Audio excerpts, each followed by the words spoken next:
first of all, tell us why you're running for Senate. Obviously, you already have a job as Prince George's County Executive. What difference do you hope to make in the Senate? Well, so first of all, I started my career in public service 27 years ago as the first ever full-time domestic violence prosecutor to work in the state's attorney's office in Prince George's County.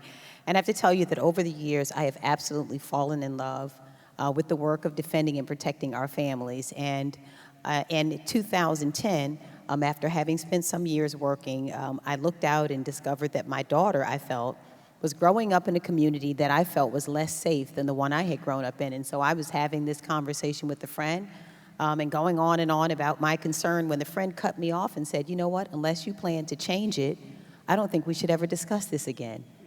And I was so convicted by what he said that I actually did run for office. And you know what? That same daughter continues to compel and inspire me. She reminded me recently not to name her as a freshman in college. She's a sophomore now in college.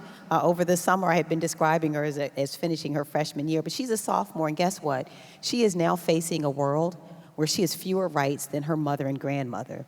That she now is a student in Georgia, and so many of our other daughters and granddaughters and nieces who are looking around this country and are deciding where to live based on where they will have freedoms.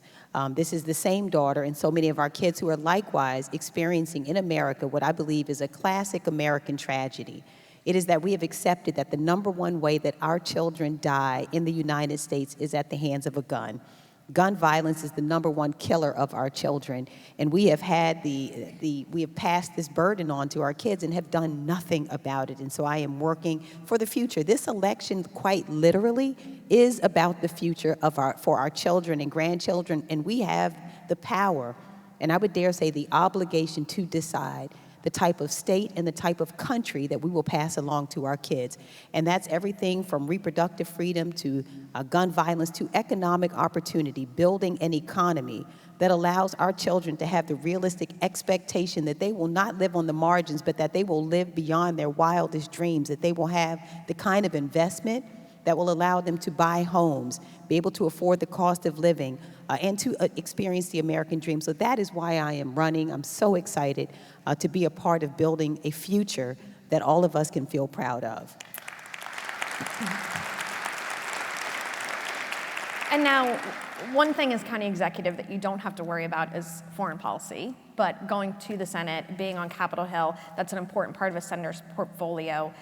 We have seen the situation in the Middle East. It is changing, by the minute today even, kind of expanding the violence and the threat of more violence. What do you see as your role to carving a path for peace moving forward in the Middle East? And how do you view that as a senator? I think you just framed it, a path for peace. I think that is what we all hope for, is a path for peace. And the question is, how do we achieve that? I think as we look out in the world right now, we recognize that the best way for us to achieve that is through multilateral relationships. In other words, it's going to be really important for the United States to continue to not only stand with its allies, but to also develop the kinds of relationships around the world that will help us to achieve peace and stability. That means relationships, for example, through NATO. As we're looking in the Middle East, it's going to be really important for us to first try to cool down the temperature in the Middle East. To really, I agree with the president when he said that we are all concerned about escalation and about a spreading conflict. Instead, what I hope that we will be able to do is to build the kind of multilateral relationships with countries in Saudi Arabia and think about Egypt, we think about UAE, think about others other nations that we can come together and form a security pact and hopefully achieve the kind of peace and stability that is needed in the Middle East. And now anybody who watches TV for even 5 minutes, you turn on an Orioles game or a Ravens game, they see a million ads. They're ads for you, they're for Governor Hogan, against each of you. I want to talk about one that's funded by a super PAC supporting former Governor Hogan. It's about the property tax issue, that 2 properties that you owned, you continued to receive a tax credit that you're no longer eligible for. Tell us what the latest is with that. Well, you know what, I have probably, like a lot of homeowners, I've always paid my property taxes through my mortgage company. And it was the case that my grandmother, with whom I was very close, left her home, went to move with my parents. She needed to move out, and I assumed her mortgage. I paid all of her mortgages until I sold the house about 6 years ago, and did not realize, even after I sold the house, that she had a tax credit on her home that I was unaware of. Learned all about it, reached out, and we're working now to pay whatever I owe. And the same is true for the home that I live in. I pay my property taxes through the mortgage company and didn't realize I don't have a homestead tax credit on the home I'm in. I have one in a previous home, which really means you lose money when you do it that way. Anyway, reached out, paid what I owed on it, and and that's what happened there. But this is what is most significant.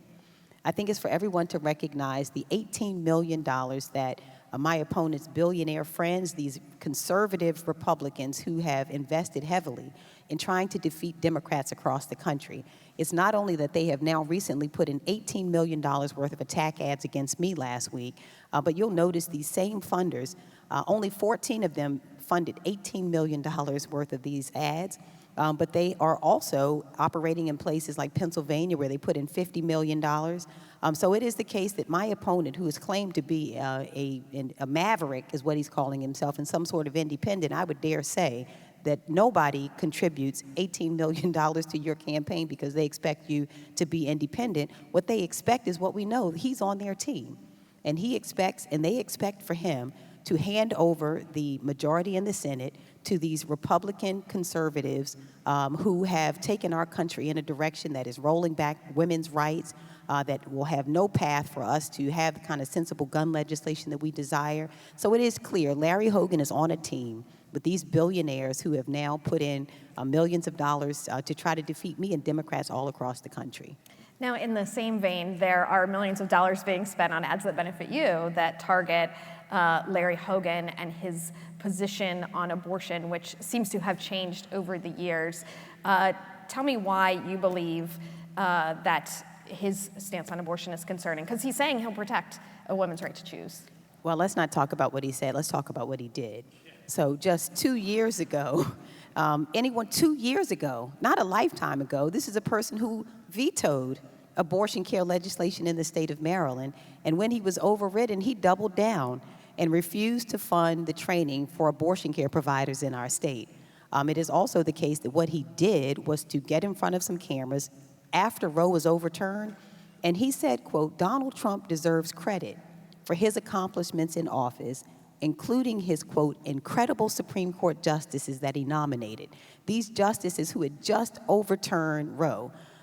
Just earlier this year, he was questioned directly during the primary whether he would vote to codify in federal law a woman's right to choose. He said, quote, I refuse to speculate on any piece of legislation. Now, bless his heart, after the primary, after 68 years, he says he's now pro-choice. And the truth of the matter is it's not credible. It is not what you say. It is what he has done, and it's too risky for her. I stand with women. I do, and we deserve to have the privacy and freedom to make our own health care decisions. And what we know is no matter what Larry Hogan says, if we give the majority in the Senate to the Republican Party, there will be no vote on Roe. We've all seen this movie before.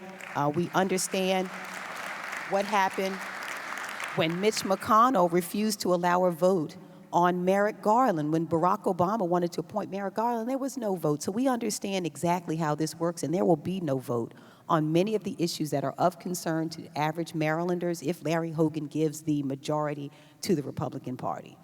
And now, another concern of Marylanders is the federal government. We have a lot of federal jobs, federal contractors. A lot of people get their paycheck from the federal government, but we've continued to be careening towards these shutdowns that are narrowly averted.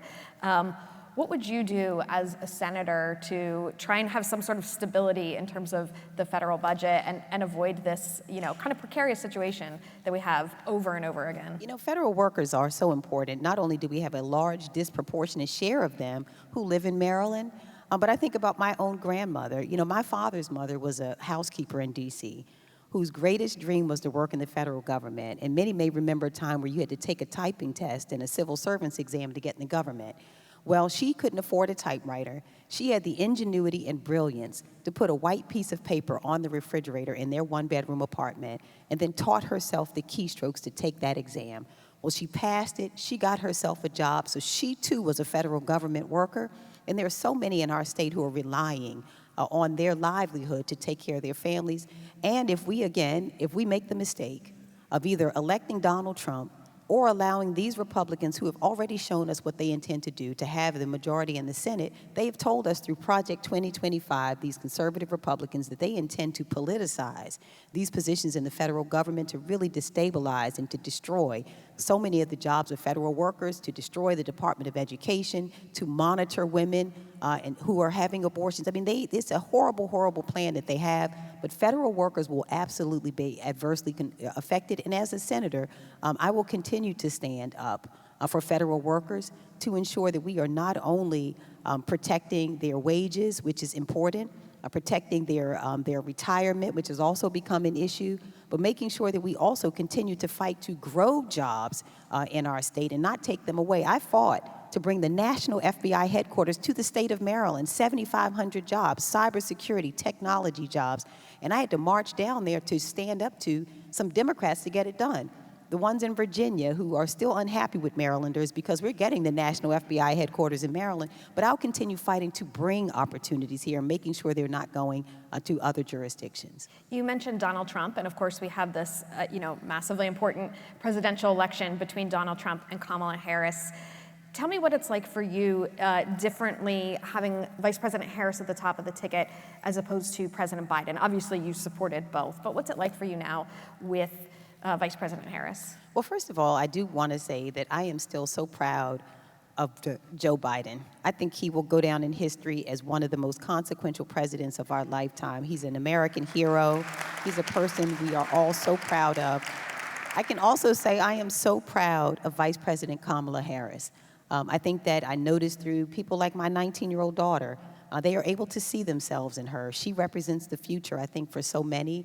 And she is a person who I do know well. I met her about 14 years ago. She's been a mentor and a friend to me. She's a deeply principled person. She's brilliant. We've been able to see that in her. She's courageous, and she's going to make a really, really excellent president. And we've seen the excitement across our state.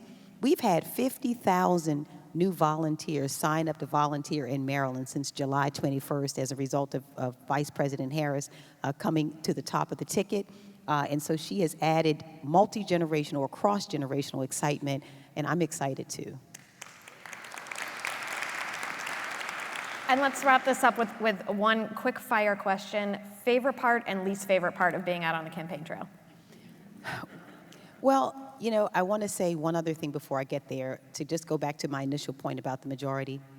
It's going to be important that in order for new President Kamala Harris to be successful, she's going to have a majority in the Senate, and so that she's not blocked.